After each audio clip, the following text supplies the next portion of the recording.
Aware ka ba yung mga dentista, alam nila, pag hindi ka nagpa-floss, kumuha ka ng floss, tapos tuturuan kita ng step by step kung paano ka matututo mag-floss in less than 1 minute.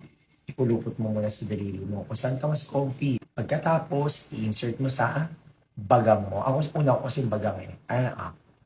Mm, ah, ah, ah.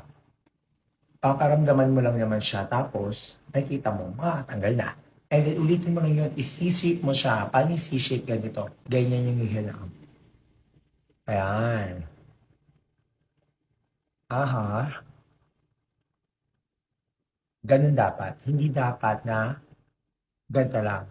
Ang mistake sa kalamin ganito eh. Meron pa kasi natitira dito ng mga plaque or tinga na hindi natin natatanggal kapag ginaganyan niya lang.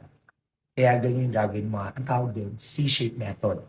And by the way, ang ginagamit ko nga pala, yung sa Sparkle, ito yung expandable floss nila. Kaya pansin mo, lahat ng mga na-contact sa laway ko, di ba, lumapad. Kaya lumalapad yan kasi mas effectively niya na natatanggal yung mga tinga ko compare sa regular floss lang.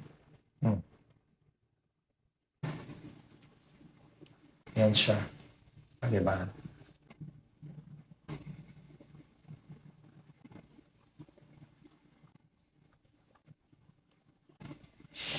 Di ba? Kumapit. Pinakataan na kita ng tinga. Ganun na tayong ka-close. Diyan natin ma-maintain na healthy yung oral health natin. Naligid ko na rin dyan sa yellow basket yung floss na ginagamit ko. Kaya check out mo na rin.